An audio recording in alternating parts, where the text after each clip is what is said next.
The Burrows of Berea is a conversational podcast. We study the Bible and we talk about it. Not all of us are of the same faith, and one of us doesn't actually have a faith. And that's wonderful.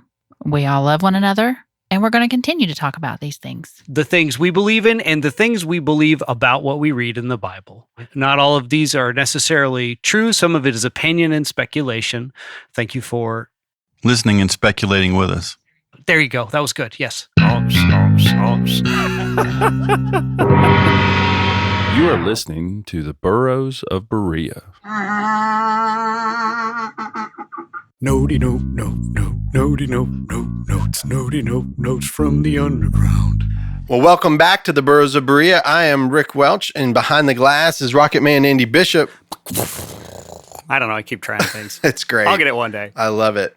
And I have got some really awesome news, Andy. What?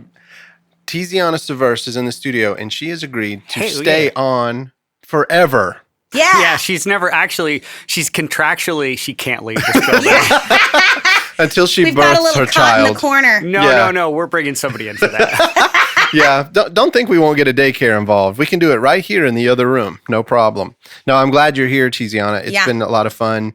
I had a lot of fun with the John the Baptist. And, this one today, I'm super excited about it. And yeah, I know you're bringing a lot to the table, which I'm excited about. I have multiple books. Yes, I love it. Do you need more table space? Or are you okay? This is manageable? good. Okay. I'm trying to keep my finger in spots of books where I want to reference. Bookmarks. If we had a piece of paper you could rip or something. Well, how about I just fold it like there old you school? go. I don't know what I'm thinking. That's right. Yeah. Just fold it so you can't resell that textbook. Yeah. Oh, I would never. I'm one of those nerds that keeps all my textbooks because I reference them when I'm on podcasts. Yes. Because I need them. Yep, I love them. I'm a How textbook could I reader. reference a textbook that I have gotten rid of? I used to read the dictionary when I was a kid. I did too. Did you really? I did. Nobody knows. We're just high fiving across. It's so funny. It's like, I mean, if you really want to, that is nerd times 10. If you want to be able to talk, like by the time the SATs came around, I had a great vocabulary. However, I never really used it. I didn't have to use it. I guess that's the point. So by the time the SAT came around, I was ready, but I didn't do so hot. Anyway, so today we have a really cool study going on. Today, we're covering Samson and Delilah. Woo! Yeah. So if you guys, most of you know the story. Mm-hmm. Most of us know the story. So that's why I wanted to ask Andy when he gets back in the studio. I hear him messing with the dogs. Cooper and Ollie. Yeah, Cooper wanted out and Ollie wanted in, but I expect that to change any minute. Yeah. So I'm curious, Andy. Tell me what you know about Samson. Do you know anything about him? That's the guy with the hair, right? Right? Yeah, that's what I know about him. What else? Not to be confused with Jason Momoa. He also has the guy hair. with the hair. Yeah, he's also God, he would be a great Samson. He would. Man, somebody please make that film. Right? Seems, yeah. He would be awesome. No, I mean, I vaguely remember the tale about how she cut his hair, which I always took for like some weird old thing about not letting a woman like tell you how to act or be. Like it's like this weird anti-feminist story to me, and it always kind of has been, and that's always been my take on it. Is that that would be the Bible, and most of the that's true, right? Exactly. Yeah. Old Testament, especially. Yeah. But of course, when you're a kid, you hear the story and you don't think about it. But when you're an adult, you're just like, what are they trying to say? Yeah. And so that's kind of. I think you're going to enjoy this one because the way that we think as adults and what we've heard, you're going to get a whole lot more. And it's really, and I think that it's such a simplistic story that people sort of like just gloss over it and just move on. Right. So that's why this is Notes from the Underground episode. We're going to really dig deep and try to show you the background. And Tiziana's got an excellent background when it comes to the land and the culture and all that, which is awesome because I just learned something in the studio this morning that I wanted you to get into here in a second. So the way that I think we should start this, first of all, you have to go into the book of Judges. And so it's important to know what the judges were. Yes. It's not what you think. It's not judicial, correct? No, it's not judicial. As a matter of fact, would you like me to read from the textbook that I purchased and brought to this particular podcast? Let's get some use out of that. Because I'm the kind of nerd that reads the dictionary. Yes, let's hear it. Okay, I called you Tesla. let me just read this, The Office of Judges. Yep. All right, so this is coming from, just so y'all know, an introduction to the Old Testament. It was a book that I had to purchase and go through for my Master's of Divinity program. In pre-monarchical Israel, when there was no king in Israel, the highest authority at the tribal level was a judge. The term judge in the Bible was a different meaning than in our society, where it refers to those who preside in courts of law. While some of the biblical judges did exercise judicial functions, such as Deborah, she sat under a tree and judged Israel because she was a prophetess. Right. One of the few times, harkening back to our previous discussion, that prophets are mentioned before the monarchy. Yeah, that's right. Yeah. Presumably as interpreters of covenantal law, most of them acted principally as military leaders.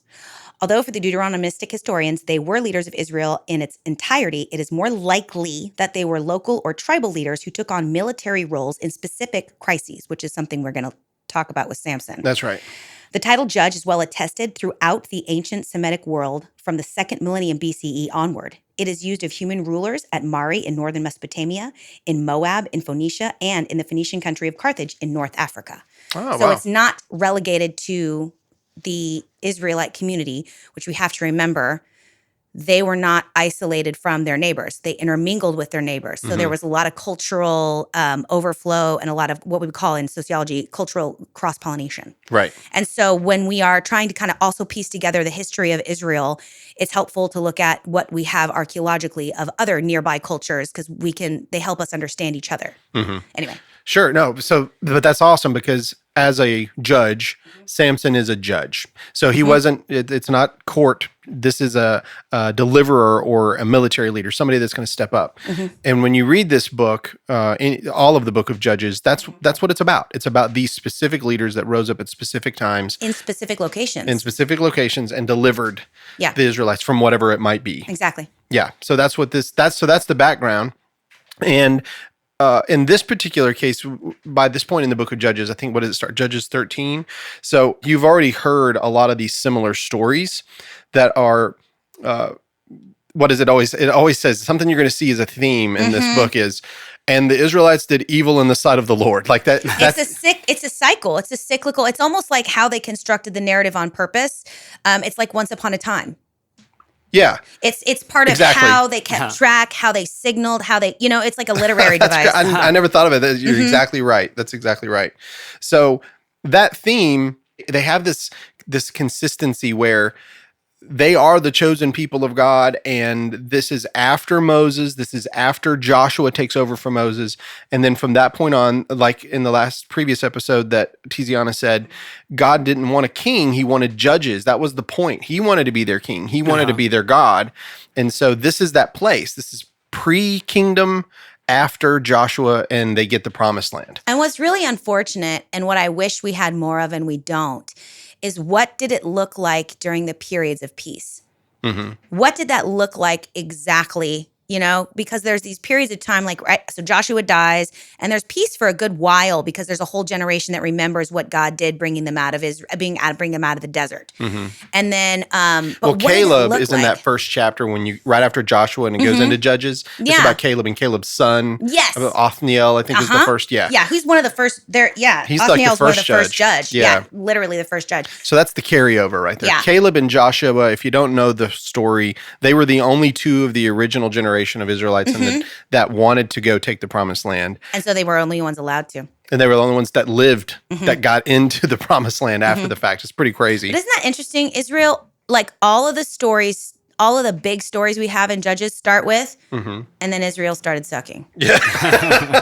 I wish they had kept track of what they were doing when they were doing good. What did that look like? What did their fidelity look like? They didn't really write that I'm down, going to tell you something right now. The book of Judges contains 2 of some of the most disturbing stories in the entirety of the Hebrew Bible in my opinion, and they all occur after Samson's reign. It's like Israel had started to it's the death of Jephthah's daughter. Yeah. And the rape of the Levite concubine. Yeah. Now, the death of Jephthah's daughter, we've got to get into Jephthah in the future. Yeah. We have to, Yeah. because I've got something to blow your mind. Oh, cool. Because that's so such cool. a small... People think she was burned alive. Oh, well, the Bible doesn't tell us what happened to her. It was that she was given up for a burnt offering. That was the promise, the vow that Jephthah made. That's not what this episode's about. However, that's what he promised. The first person I see out of my house, I will offer up as a burnt offering. Oh, yeah, that's right. But that doesn't mean that's how she died. She bewails for 2 months her virginity. Yep, goes out and says, I'll never be a mom. That's right. That was her punishment. That was the burnt offering. It was his only child. He never had any posterity after that. So that was the end of it. So you don't think that she was actually sacrificed? Absolutely not. You don't think she actually died? She was not able to have any children. So she was never allowed to have sex. She never had babies. And well, just because she wasn't getting married and having babies didn't mean it's not like, I'm just going to look, I don't think Trojans put that out. Had not just been invented gonna yet, put so that it wasn't out going to there. be easy. People will Listen, people. Rick, prostitution is the oldest profession known to man, and they made them out of sheep skins, intestines. Really? Yes, they made condoms out of sheepskin intestines. So You can still Listen. buy them Yeah, made out of sheepskin. you can. You have to do a Google search for it. But yeah, it's totally a thing. I don't I mean, think she even would in have the done it. beginning, That would have made people- her bad. Oh. Do you like that? maybe she was just sheepish to talk about it. Oh no! Yes. Nice tag. I love it. So let's get back to Samson Anyway. and get away from the sheepskin. But I think that what's important to note when we talk about that, like that, when we look at books and in their entirety, what we're doing is we're looking at periods of Israelite history. We're looking at massive chunks of time, and the Book of Judges spans like a 300 or 400 year period. And where they had gotten to by the time they got a king as a people was pretty brutal. Yeah. I mean, it was brutal. It was brutal. Well, you bring up a good point, because I was thinking about this too when you said, what about the good times? And I was thinking about our own 200-year or 200+ year time as a nation in America. And let's go back to 1776 to the present, and let's think about when were the good times. Like, when were the good times? Like, we just, we came out of you're old enough to have been in was it the Carter administration or was it Reagan? So from the Reagan administration. Who, me? Yeah. I was born in 81, so I think that's So that Reagan. was when Reagan came Yeah. in. So I was alive during Carter's administration. And that's like what you guys are feeling right now, Yeah. like the inflation and things coming out. That's what it felt like during the Carter administration. Now, I was an infant, so of course I didn't care.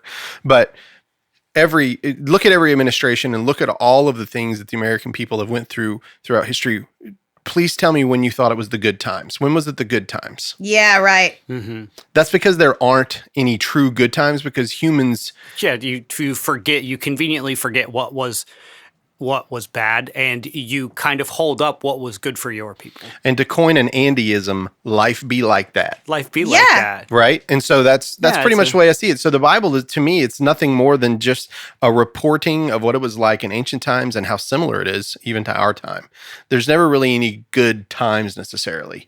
No. There are. It's all in your perspective. Well, individuals or even groups of individuals have profitable times. But That's right. But it's never really universal. There's never like a Wednesday where everybody's stock went up. That's you know right. what I mean? Right. Like, and I don't mean stock.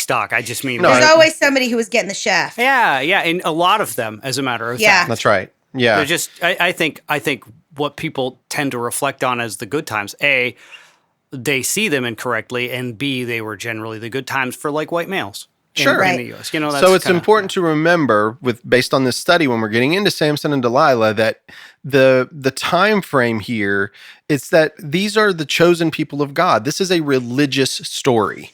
This is not a political story. It's a religious story. It's about a people that God chose and what's going on. So when you hear things that are bad, for us, we're like, what's the big deal? But for God and those people, that was a big deal. Like, they were worshiping another God. That's a problem. This is a religious story. So It's a religious story. That's right. We have to keep that in mind. And so, but what we are going to try to do is update it a little bit, or at least make it a little bit modern to discuss it, so you understand where they're coming from. Well, and because it's a religious story, use the information the archaeological evidence that we have to fill in the political part. Right. To fill in some more of what was going on in the, like, for example, Ezra has a way that Ezra communicates King Cyrus's edict. Right. In the book of Ezra. Yes. That Israel has been released to go worship their God, the one true God, this, that, and the other. Yes. We actually have a copy of that edict that we found. Like, that's actually yes, it exists. Yes. That's, oh, wow. It's a stela that exists. The stelas were these large stone tablets that lots of cultures would etch important documents on. And we've uncovered several of them. Wow. There's some stelas, and actually, the oldest stela that we've ever found in Egypt references the Hebrew people. So like one of the things that happens is when something exists only in the Hebrew Bible and we cannot find any archaeological evidence to support it outside the Bible, we start going, okay, so how much of that was real? Right. And how much of that did y'all just kind of embellish for the sake of your own personal history, which is a common thing many cultures do. But we have found stelas that talk about the Hebrew people. And so we know that they did have some kind of presence in Egypt at some point, right? Right. Yep. So we actually have the actual edict that was written That in Cyrus- Persia. Yeah, that yeah. Cyrus wrote, declaring that lots of people could go home and build temples to their gods. But it's interesting that when Ezra writes about it, he let the Hebrew people go home to worship the one true God. So you've got to keep that stuff in mind. Mm-hmm. You've got to keep that stuff in mind. You do. And so it's important that we have all these. Especially with this study. Especially with studies. So Yeah. extra biblical sources. And studying extra biblical sources does not discount your faith or tell you that the Bible's not true Nope. or tell you that God's not real. Right. It just helps you to understand that there are certain perspectives getting perpetuated in the story that aren't the entire story. Yeah. I know exactly where you're going with that. Yeah. And not to get too far off topic here, but that's something I would like our listeners to understand. It's like no one's trying to hurt anybody here. The whole idea is to learn, right? That's what we're trying to do. But sometimes just think about your life. So let's say you're a churchgoer. Sure. Are you just a churchgoer, or are you also a postal worker, and you're also a mother, and you're also a sister, and you're also whatever? But So somebody at that church writes a book. You know what you are? You're just the person at that church. That's right. Yeah, that's exactly right. So Yeah. it's important to remember that all of these people's lives, including your own, are a whole lot more complicated, more convoluted, but also beautiful and wonderful. And there's so Right. many more Sure. aspects in life that we have to keep. So when we study and we're looking at it like this, we're trying to give you as true of a picture as we possibly can with the limited amount of brain space that I actually have. Yeah. So Well, and a limited it's amount tough of work, knowledge. but we're doing our best. yeah, and it's entertaining. You know, I hope it is. It's entertaining to me. And we're know? talking about excavating cultures that lived literally like millions of years ago. Some people will punch you in the mouth for Millions. saying Yeah, like- millions. I just said literally too. Literally I said millions of millions. Literally millions. When Well, remember, she's a literally process not theologian. millions. It's actually I'm kind of Yeah. a process theologian. yeah. I thought So that it's was actually so funny. thousands, but whatever. So it's actually literally Said millions. thousands. People were but, punching her in like, the mouth right now, like bam, right on the radio. No, That was the worst. I genuinely do try not to use literally when it's not in fact literally, but I just did the thing that I try not to do. So in any case, thousands of years ago. So what we have, it's like, and we find stuff all of the time because we're constantly like digging through the rubble to try and like find bits and pieces of things, and we'll find something we're like, oh my gosh, look at that! Like the stela from Persia that had Cyrus's edict that wasn't discovered until I don't know, like in the last 20 years, something like that. So it changes everything right. all of a sudden too. So like information is constantly like coming. Remember when they used to tell us that like eggs were the best thing ever for us?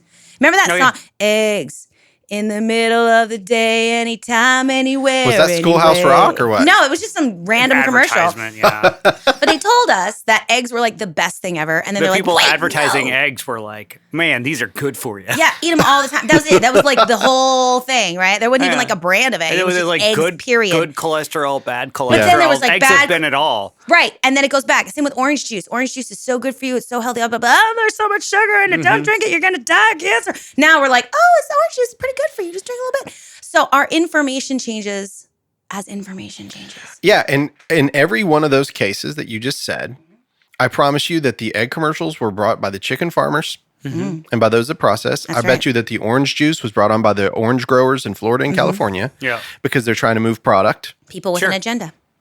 Of course. Well, it's not even an agenda. It's a good thing. It's business. It's capitalism. It's what you do in America. But a lot of times we're only looking at it in a one-dimensional way. We're not thinking about all of the things behind the scenes that are making it happen, right? That's how it works. That's what advertisement and marketing is, you know? I didn't, I bought a Suzuki Grand Vitara because I heard that it was the number one selling car in the rest of the world. And so I thought, I'm going to get one of those. You try it. And guess what? It was the best car I've ever had. Really? Yes. Oh, that's cool. Why are you driving that rice burner, boy? And I was like, because that rice is burning good, son. Like it's burning good. That rice burns clean. You'd be surprised. Very little carbon in my emissions. Yeah. Very Well, let's little. rein this back in. I'm going to read the first verse of Judges chapter 13 to introduce us to Samson. But when we get to this one word, I'm going to let you, Tiziana, take over. Okay. Cool. And the people of Israel again did what was evil in the sight of the Lord. So the Lord gave them into the hand of the Philistines for 40 years. So tell me a little about the Philistines. Okay. So I actually loaded up my notes because I did a lot of research. So the Philistines were part of a federation of sea people that began attacking ancient Egypt and other Eastern Mediterranean civilizations Now I'm during the picturing latter snorks. part of the 13th What? century. I said, now I'm picturing snorts. Snorks. Yeah. Yeah. Yeah. So this is a period. So this period in the 13th century was a sort of a period of political unrest in lots of places. You have the Mycenaean Empire that collapsed in Asia Minor. The Hittite Empire comes to an end, and its cities are all destroyed, etc. So the Philistines are part of a larger group of a federation, as it were, of sea people, much like the tribes of Israel were a federation of loosely banded together tribes. And they terrorized everybody, like they were messing around in Egypt. They were giving all these different people problems. And the Philistines at one point broke off and settled along the Eastern Mediterranean right next to Dan and Benjamin and Judah, right? So kind of butted up against, they sort of invaded the coastal area, kicked all the Israelites out, and took a very small sliver of the Levant, which is the area in between, right? Yep. And sort of sat there. Now, So if and you watch started Game of developing. Thrones, it's the Greyjoys and the Iron Islands coming in, Yes! taking Okay, over yeah, Winterfell. yeah. That's There what it you feels go. like. that's There exactly you what go. it is. That's And the right. thing is, I thought that to myself, but I didn't know if everybody was going to have. I talk they about get Game of that right. Thrones. Rick, I don't- Rick likes to parallel Game of Thrones when he can. It's Yeah. wonderful, but don't watch it. Yeah. So Right. so it's really And you don't read it. Yeah. Don't read it. If watching it's a problem, then definitely Yeah, don't read definitely it. don't read it. Yeah. Yeah. I have not read it, but I've heard. So many people are angry with George R. R. Martin about that. But Yeah. anyway, on to what you were saying. Yeah. So the Philistines, after they're done pillaging, decide to settle, and they settle right there on the southeastern coast of the Mediterranean in the 12th century BCE. And they had 5 cities: Gaza, Ashkelon, Ashdod, Gath, and Ekron. These all show up in the Bible, but those were their 5 main cities. They show up in the Judges, like with Yeah. Samson. Yeah, and if you look at a map, which I wish y'all had a map, they're a tiny little cluster of cities that look like they're all approximately within the same 500-mile radius. At the most 500 miles. So Yeah. close enough to be doing business. Yeah, close Oh, enough to sure, be yeah. consistent with each other. Yeah. Close enough for Samson to walk Yeah. from one to the next. Yeah. And Yeah. I would walk Yeah. 5 centimeters. Sorry. Yeah. And so archaeological evidence has excavated a distinct culture that lived in that area. So that means that we kind of have excavated some things and this is definitely Canaanite pottery, or this is definitely Amalekite, weaving right here. And so there is a very distinct culture that was the Philistines. And that distinct culture shows that they were metallurgists, and they were superior metallurgists, which means they made awesome swords and chainmail. That's right. And that's part of what made them such a force to be reckoned with, is that they had great armor because they were Technology. superior. They were superior technologically, right? So they had the other archaeological evidence does show that they had 5 cities that were a collaborative alliance and that acted in one accord. But unfortunately, well, not unfortunately, but this is an important piece of information too. Most of the archaeological evidence that we have from them comes from the Bible. There's a short mention of Philistine slaves during that period of time when they were terrorizing Egypt. Short mention of them there, but for the most part, despite a little bit of archaeological evidence, most of what we have of their interaction is and their existence on the planet is with what we see in the Bible. Right. So that means that they were not a culture that was large enough, Right. or significant enough, or grand enough on a geological scale But we're brutal enough to be remembered. to be really remembered Yeah. outside of their relationship to the Israelites. If you're going to be super brutal, size helps. Yeah, Yeah, it's true. yeah. Well, we're going to leave that where it lies. So, but yeah. So when the Philistines are oppressing Israel, again, if you look at a map of the Levant, the eastern coast of the Mediterranean, the southeastern coast is this tiny little chunk. I'm describing a map that's how big is this map? This map is maybe, let's say it's 7.5 inches long. Yep, by 5 inches wide. That is the Israelite territory on this map. Yeah. The Philistine territory is about during the time that we're discussing is about 1.5 inches on the very bottom, tiny southeastern corner. Yeah, it's a very, very small section. But what it is the area that was supposed to belong to Dan. So that was the area that Dan inherited after the Israelites invaded the land of Canaan. Dan settled along the coast there. Dan is right next to Benjamin and right next to Judah.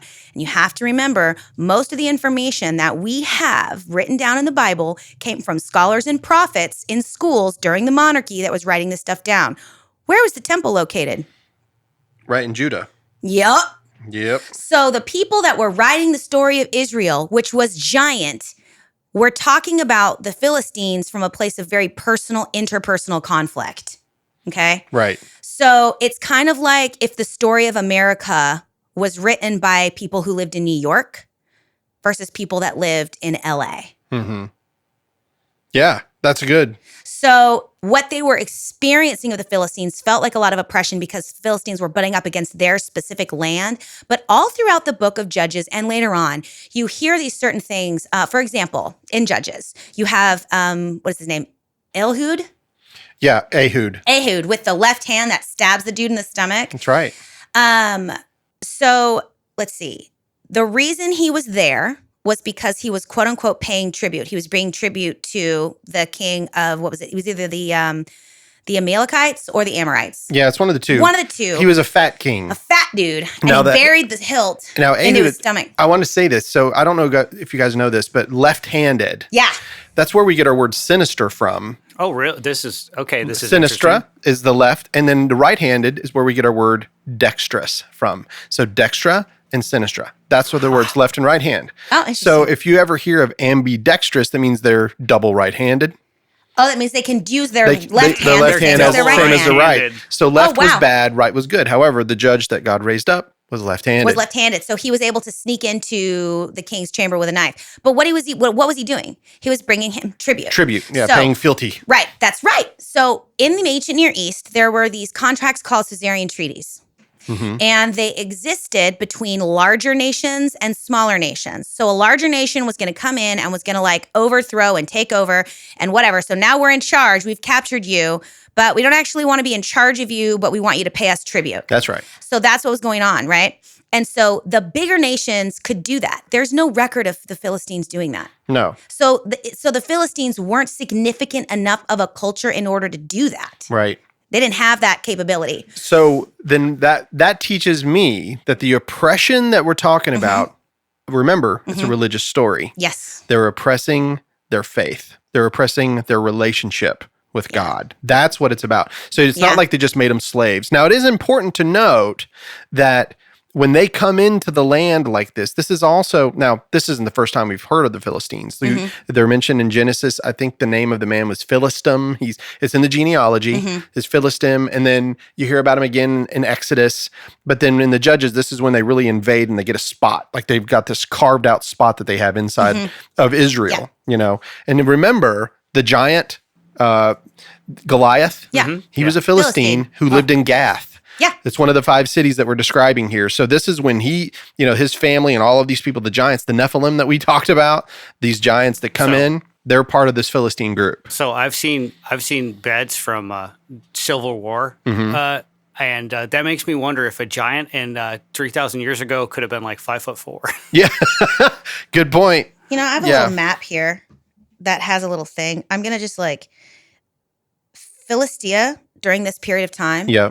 Is literally a 20-mile stretch. 20 miles. Wow. Yeah, that's not big at all. It's not even as big as Asheville. Yeah. Now it begins and significantly less people. Probably. That's what they controlled for sure. Okay, within that 20-mile stretch, you have Gaza, Ekron, Ashdod, and Ashkelon, all within a 20-mile stretch. Those cities. Yeah, and they're almost all directly on the coast or within 5 miles from the coast. Sure, easy for port. Gath is right on the edge, and then Timnah exists, which is the point of the story, right? That's right. Timnah exists closer inland. Timnah is about 15 miles inland, and about where is Zorah 15 miles. Can you see Zorah on there?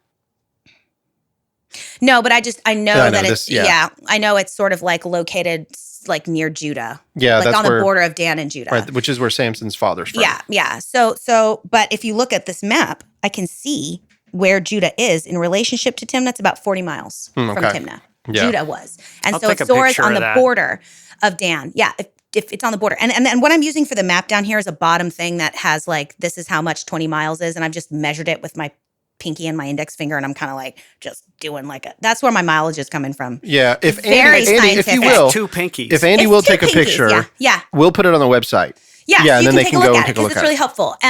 It's really helpful. Now, the area that we're talking, there's two areas. There's the shaded area that is what the Philistine settlement was, circa 1180 to 1150, so about a 30-year period, and then from 1150 to 1050, which is a 100-year period. Right, this is it BC. expands. Right, it expands a little bit. So the period of time that we're talking about, Samson's life, God raised up the Philistines. To me, that's when they started taking over, and they were there for about 40 years. Right. So, and that's when Samson rises up and becomes a judge. That's right. So if I'm looking at this piece of map, that the little tiny blue section, that's only 20 miles wide, that was from 1180 to 1150, which is about 30 years. And then what happened? They started to expand. So 10 years of that period of time, that 40 years, about 10 years was when they're starting to expand into Judah, because it took them 100 years to capture all that land. Right. And so that last 10 years was probably what was really affecting Dan and what was really affecting Samson's parents, because that's right. where the tribal conflict was beginning That's to happen. right. So, and then after that, they expanded even further, which is why the Bible tells us that Samson was risen up to begin pushing back against the Philistines. But and you bring up a good point, because even though they weren't that big and it was a very small area, the people of Judah refused to fight them. They would not fight. Superior metallurgists. Their Yes, brains. that's Think about it. Fear. A fear of something will keep you from fighting back. Of course. Absolutely. Yeah. Samson, when he comes on the scene, he is a judge. He's a deliverer. And what you're going to find out about this guy is he's literally the only man that will fight, and he does. Yeah. Huh. He's awesome. Wow. Okay. See, already we're getting into stuff, new things for me. Yeah. But so historically, if we're talking about when the Philistines originally settled and then when they started to expand, okay, because the very coast where they first settled, that's probably like 50 miles from Benjamin, from the tribe of Benjamin, the tribe of Dan, and Judah. So it took them a minute to start really affecting Zorah, which is where his family lived. Right. Okay. That was just a great segue right into it. So Yeah. let's get into Judges 13, verse 2. There was a certain man of Zorah of the tribe of the Danites, whose name was Manoah, and his wife was barren and had no children. See, I always heard that Samson's dad name was Samsonite and that he was a really hard case. Rick just getting them in. And the angel of the Lord appeared to the woman and said to her, Behold, you are barren and have not borne children, but you shall conceive and bear a son. You ever heard that before? Yeah, like all of the time. When you read the Bible, that's a common theme in Scripture. Whenever God does something amazing with this person, a lot of times their mother. Like you'll hear about it later in Samuel with Hannah Oh, we heard about it with Abraham and Sarah. and Sarah. That's Yeah. right. We hear about it with Elizabeth and Zechariah. And with for John the Baptist, remember she was barren, and then John the Baptist comes on the scene. So Once yeah, upon a time, there was a barren woman. It's like it's Yeah, a it's a literary thing. theme. That's right. Yep. And the angel of the Lord appeared to the woman and said to her, Behold, you are barren and have not borne children, but you shall conceive and bear a son. Therefore be careful and drink no wine or strong drink, and eat nothing unclean. For behold, you shall conceive and bear a son. No razor shall come upon his head, for the child shall be a Nazarite to God from the womb, and he shall begin to save Israel from the hand of the Philistines. Then the woman came and told her husband, which was Manoah. A man of God came to me, and his appearance was like the appearance of the angel of God. Very awesome. I did not ask him where he was from, and he did not tell me his name. But he said to me, Behold, you shall conceive and bear a son. So then drink no wine nor strong drink, and eat nothing unclean, for the child shall be a Nazarite to God from the womb to the day of his death.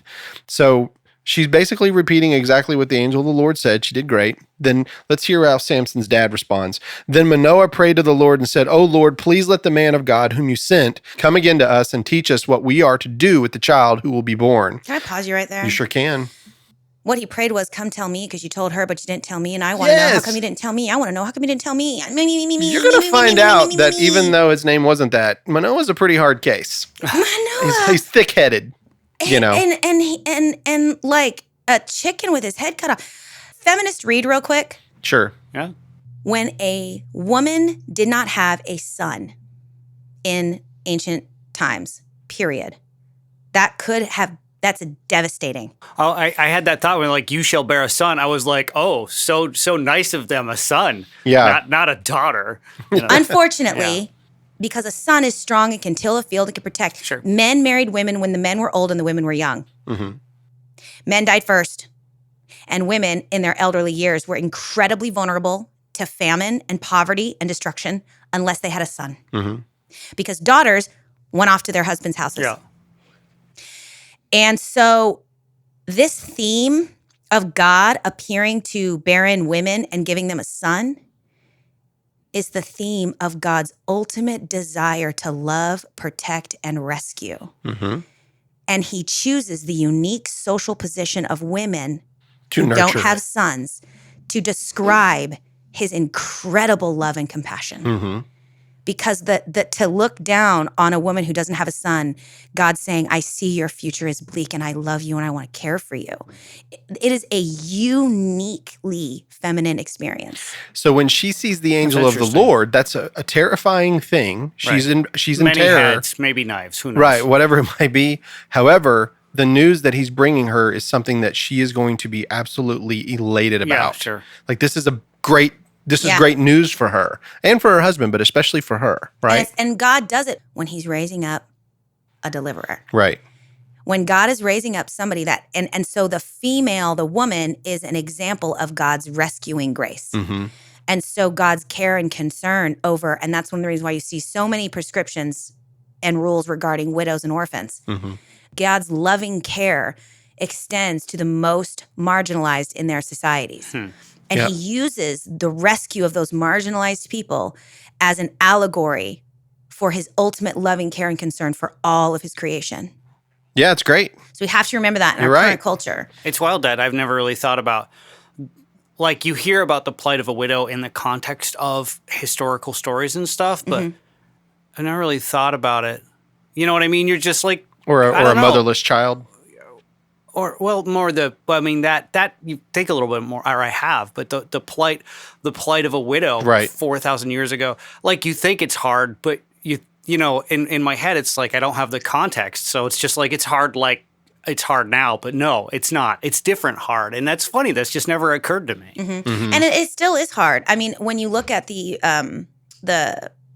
feminization of poverty, women in their retirement years are far more likely to slip into poverty than men, because women, as a general rule, like myself, are the ones that have giant gaps in their resume and therefore in their contribution to their Social Security, because women are by far and large the ones that take time out to raise kids. Yeah. And true. so when that time comes, you know, if the husband divorces the wife and so she no longer has access to his Social Security when he dies or whatever, women by far and large are more affected by that level of poverty, even now in a quote unquote Modern society. modern First Nation society. So take that 4,000, 5,000 years ago. Yeah. I mean, this is in the 11th century. You know, I mean, like, so you got to stop and think about, and for me, the theme and the ways that I, as a woman, read the Bible, the way that I see God consistently demonstrating his desire to rescue all people through his desire to protect and rescue women. Yeah, and you really notice that when Christ hits the scene. Like, that's when you really see it. It comes to fruition because Christ is the one that he really breaks that. He was so radical. He was so radical. All right, well, so let's get back to this. So the woman ran quickly and told her husband, right? And so he had prayed and said, hey, look, man, my wife's word's not enough. Can you have this dude come talk to me? You know, And what does he do? He appears to her again. he does. That's what I'm getting ready to read. That's exactly right. And so he he's asked, God, please do this.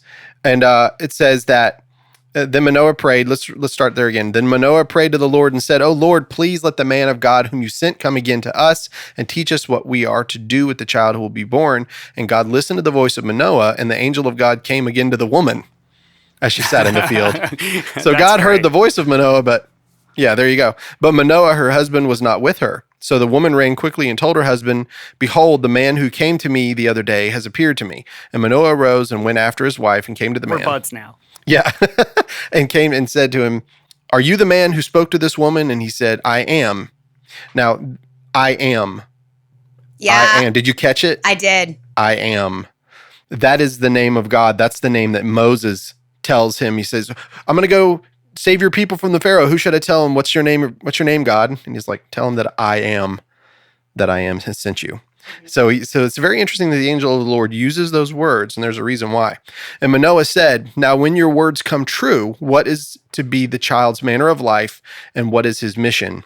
And the angel of the Lord said to Manoah, "Of all that I said to the woman, let her be careful. She may not eat of anything that comes from the vine, neither let her drink wine or strong drink or eat any unclean thing. All that I commanded her, let her observe." So he keeps bringing up this Nazirite vow. This is an important thing that's going on. I see your face. What you got? It's also significant that he consistently says, she has to do what I said. Yeah. Because in my observations, the Nazirite vow is with Samson's mother. That's exactly right. She is the one, she is starts the one vow. Who is capable of obeying and following. Now, do you want to go into what is a Nazirite vow? I was going to read all of Numbers chapter 6 so that they would know. Yep. Would you like to read it? Sure. Yeah, you look it up. You read so much better than I do. So I'm going to continue on because Go ahead. Manoah said to the angel of the Lord, "Please let us detain you and prepare a young goat for you." And the angel of the Lord said to Manoah, "If you detain me, I will not eat of your food, but if you prepare a burnt offering, then offer it to the Lord." For Manoah did not know that he was the angel of the Lord. And Manoah said to the angel of the Lord, "What is your name, so that when your words come true, we may honor you?" And the angel of the Lord said to him, "Why do you ask my name, seeing it is wonderful?" That's another key. I am and wonderful. See, wonderful, I don't know. I am, of course, I've heard. But Yeah, so you'll hear about it later on whenever there's going to be the promised Messiah. And he says, Isaiah says, "and his name will be Wonderful Counselor." So that word wonderful matters, right? So Manoah took the young goat and the grain offering and offered it on the rock to the Lord, to the one who works wonders. And Manoah and his wife were watching. And when the flame went up toward heaven from the altar, the angel of the Lord went up in the flame of the altar. Now Manoah and his wife were watching, and they fell on their faces to the ground. So this dude's like, "I'm not going to eat." And when the fire comes up, he jumps in the fire and flies up in the sky. And it's gone. So they're freaking out a little bit. So this Nazirite vow that he kept talking about is very, very critical to Samson. In order to understand Samson, you have to understand this vow. And you're right. Manoah's wife is the one that got the vow. Mm-hmm. So let's tell him what a Nazirite is. Were you going to finish your thought about who the angel was? Oh, I will. Oh, not right now. Okay. Because we're not done. Because remember, he thinks, Manoah later on, he's like, "I'm terrified. We're going to get killed." But of course, his wife, who has the right brain. Yeah, she's got a right mind. She's not thick-headed, like old Samsonite. She says, no. So I'm going to get into that. So let's tell them what a Nazirite is. The Nazirite vow comes from the book of Numbers. Right. Whenever the Israelites are ejected from Egypt and they're going to go into the promised land, God is trying to help them understand what kind of culture they should have moving forward. And so you've got a couple of books, Numbers, Leviticus, Deuteronomy, a little bit, mostly Deuteronomy's history. But these books are recorded examples of this is how you're supposed to live to be holy to God. So this is from Numbers chapter 6. The Lord spoke to Moses saying, "Speak to the Israelites and say to them, when either men or women make a special vow, the vow of a Nazirite, which comes from the Hebrew word for consecrated or set apart, to separate themselves to the Lord, they shall separate themselves from wine and strong drink. They shall drink no wine vinegar or other vinegar, and shall not drink any grape juice or eat grapes, fresh or dried. All their days as Nazirites, they shall eat nothing that is produced by the grapevine, not even the seeds or the skins. All the days of their Nazirite vow, no razor shall come upon their head, until the time is completed for which they separate themselves to the Lord. They shall be holy. They shall let the locks of the head grow long. All the days that they separate themselves to the Lord, they shall not go near a corpse. Even if their father or mother, brother or sister should die, they may not defile themselves, because their consecration to God is upon the head. All their days as Nazirites, they are holy to the Lord. If someone dies very suddenly nearby, defiling the consecrated head, so they didn't have time to get away, so couldn't help it, then they shall shave the head on the day of their cleansing. On the 7th day, they shall shave it. On the 8th day, thou shalt bring 2 turtle doves or 2 young pigeons to the priest at the entrance of the tent of meeting. And the priest shall offer one as a sin offering and the other as a burnt offering to make atonement for them, because they incurred guilt by reason of the corpse. They shall sanctify the head that same day and separate themselves to the Lord for their days as Nazirites, and bring a male lamb a year old as a guilt offering. The former time shall be void because the consecrated head was defiled. This is the law for the Nazirites. When the time of their consecration has been completed, do you want me to keep going what they do when they're done? No. Yeah. No, it's fine. I mean, we're good enough. We get the idea here. Like, Yeah. there's a lot of rules and regulations to this, but it's an important vow. And the hair was a big part of it. Yes. Because the holiness was come from the head, which is interesting because if you understand anything about chakras, the crown chakra on the very top of your head signifies in Hindu culture, understanding chakras are certain energy points that have spiritual connotations. The crown chakra is your connection to God and to the divine. Oh, interesting. Never heard that. Yeah. So this crown chakra is holy, and it's like a portal to the spirit that lives in our body, that God made us that way. So the head is holy. So if they do something and defile themselves, they need to shave their head and start their vow over. Right. That's exactly right. And these vows were generally meant to be for a period of time, and they could be taken on by a man or a woman, which again, to me, as a woman, as a mom right now who's pregnant with my baby, it signifies the unique and special and powerful relationship that God has put inside of a childbearing body. That's right. To create a protective covering and to start the process of this vow. The vow was with her. That's right. And Samson, as the being growing in her body, became the beneficiary of her faithfulness to God. Right. If you think about it, think about Jesus for a minute. Jesus was able to come into the world, right? And he lived a whole life. He was tempted yet without sin. But he came through the body of a woman. Right? So we know that it was the seed of the Holy Spirit and all that, but he was able to come through the body of a woman. What does that tell you about the woman? How is sin coming into the world, correct? It's through the man. It's through the male line. Did I just cross some lines with y'all? No, you just said something, I think, Let's but hear nobody it. says it. Well, I mean, that's the thing, right? Like, everyone always gives Eve a hard time, Right. but she turned to Adam, who was with her. Adam was standing there the whole time, and he didn't protect her. Yeah. He didn't stand up for her. He didn't kill that snake.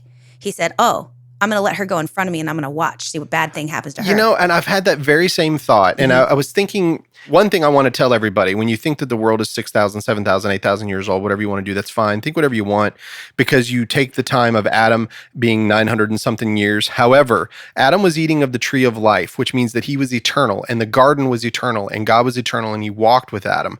You do not know how long from the time that he was made until the time they ate of the fruit was. You have no idea. It's an interesting take, yeah. Because It's eternal. He could be 11 billion years old if he wants to be. If that's your belief system, then yeah, that could have been 11 billion That's years. the whole point. He was eternal in an eternal garden. We read it and we think, because we read it in 5 So what you're seconds, saying that it was is- really fast. So what you're saying is boredom is kind of what got Eve to eat the apple. Honestly, over time, it was actually deception that got her. Well, I know. I know, but you're right. 11 Like the billion time years. after Jeez. 11 billion years, Be like, F it, I'm going to try this apple. technically speaking, Might as well. Yeah. That's funny.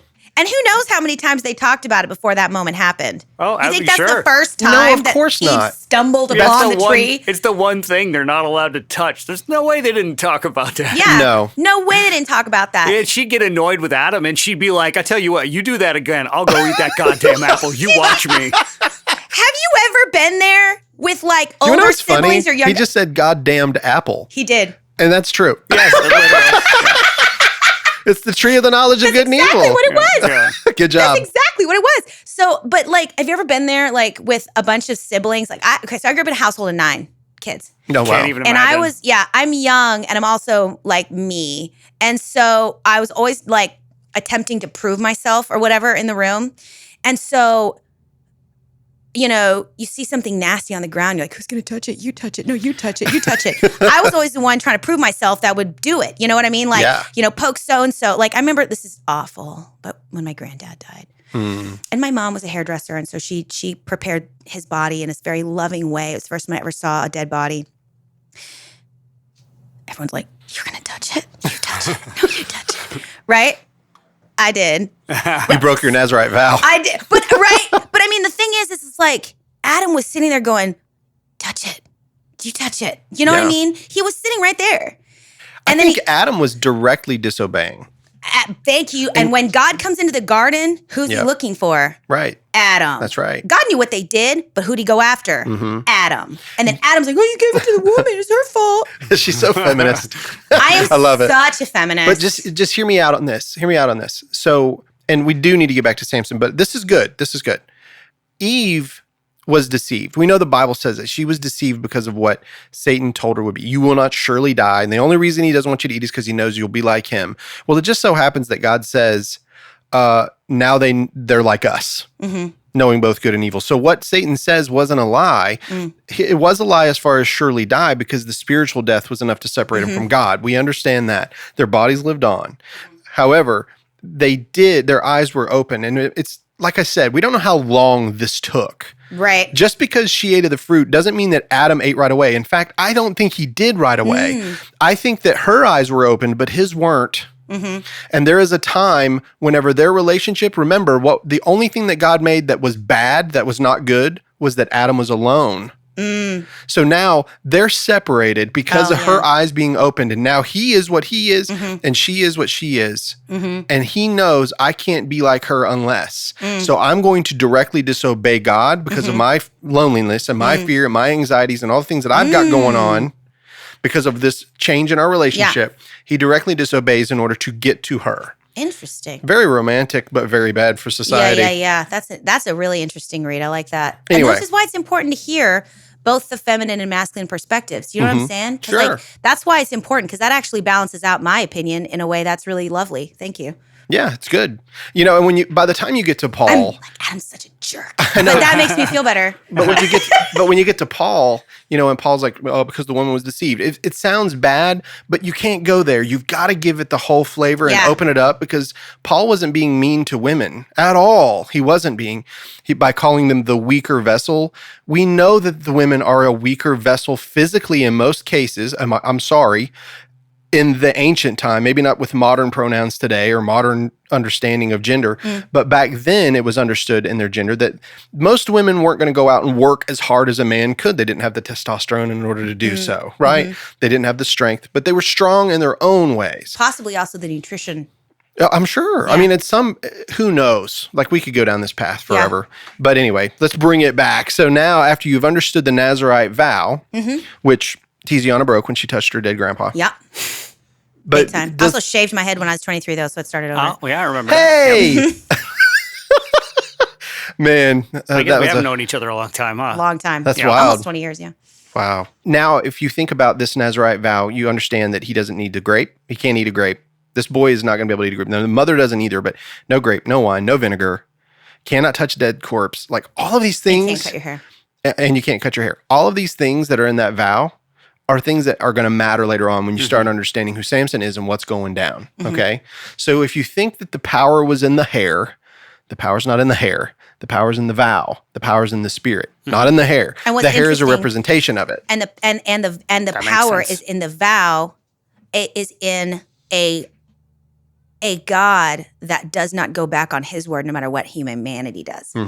God made a consecrated vow that Samson's mom entered into with him, and Samson was a beneficiary of.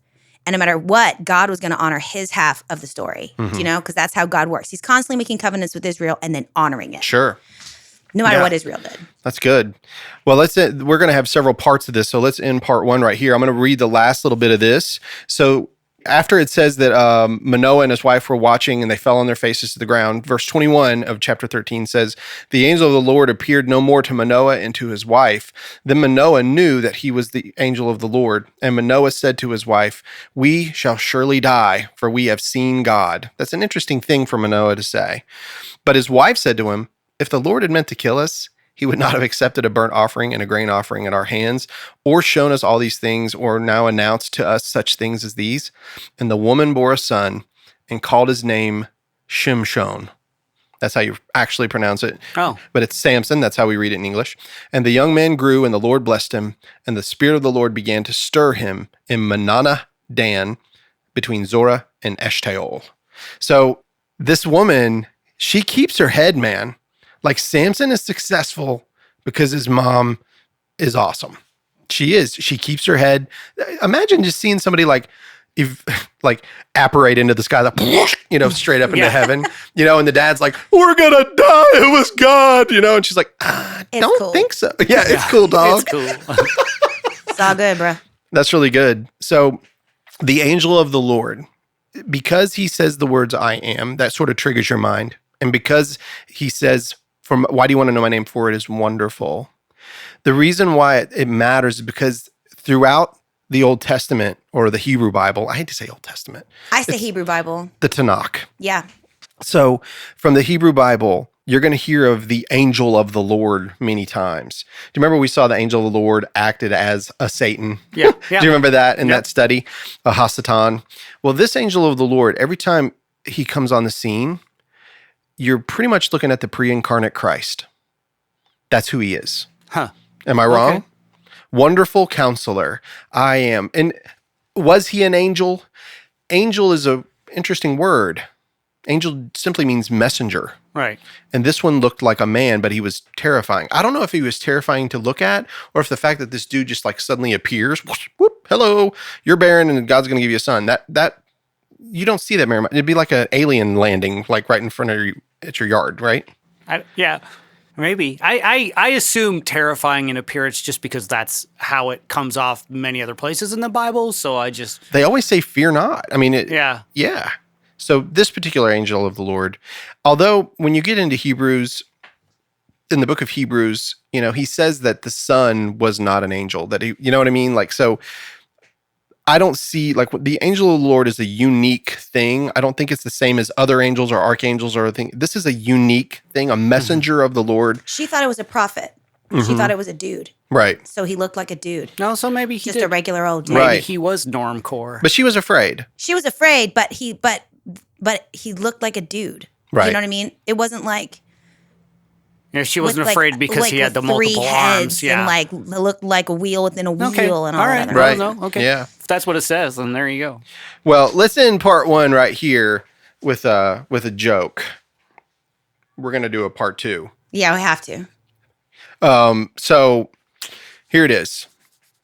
If I can say it right, I'm going to try. All right. So this son turns 16 years old and he goes up to his father and he says, Dad, he's like, it's time. He's like, will you take me to the DMV? He said, I want to get my license so I can drive. His dad says, well, here's something else for you. That C average that you're carrying at school is not working for me. He's like, so I need you to get that up to a B average. I need you to study your Bible. And for the last time, I need you to cut off all that long hair. So the boy's like, fine.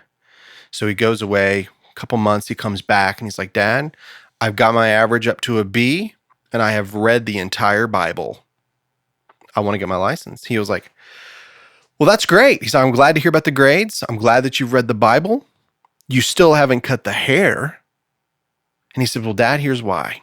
He said, I've been reading the Bible. And he said, there's some very important men in that Bible. He said, Samson, he shouldn't shave his hair because he didn't have the strength. And he's like, and in the New Testament, John the Baptist, the guy that introduced Jesus into the world, he never let a razor touch his head. So in my opinion, I should have long hair. And so the dad says to him, well, son, I can understand that you've got a lot of head knowledge in regard to the Bible, but you lack wisdom. I was like, I don't get it, Dad. And he's like, well, if you were wise, you would realize that all of those guys back then walked everywhere they went. Wasn't that a long joke for such a terrible? I know. my I was like, I had that thought in the middle of it. Go? It's one of those really, really long jokes that just ends terribly. Yeah. It's a great dad joke. That's a great That's dad a great joke. dad joke. Yeah. Sometimes part of the joy of a joke is making it too long. Yeah. And then just like There are hanging some of people out. those. Yep, Yeah. for sure. Norm Macdonald was wonderful at that. Yeah. You'll have to listen to his moth joke. Listen to Norm Macdonald's moth joke. It's fantastic. It's like 12 minutes long but it's hilarious. Anyway, well, thanks Tiziana for being in the studio, Andy. And I just waved at Rick. yeah, we're just waving across anyway, it's been a lot of fun. We'll get back into the next part of Samson when you're back in the studio. Cool. So we'll talk to you next time on the Burrows of Berea. Woo.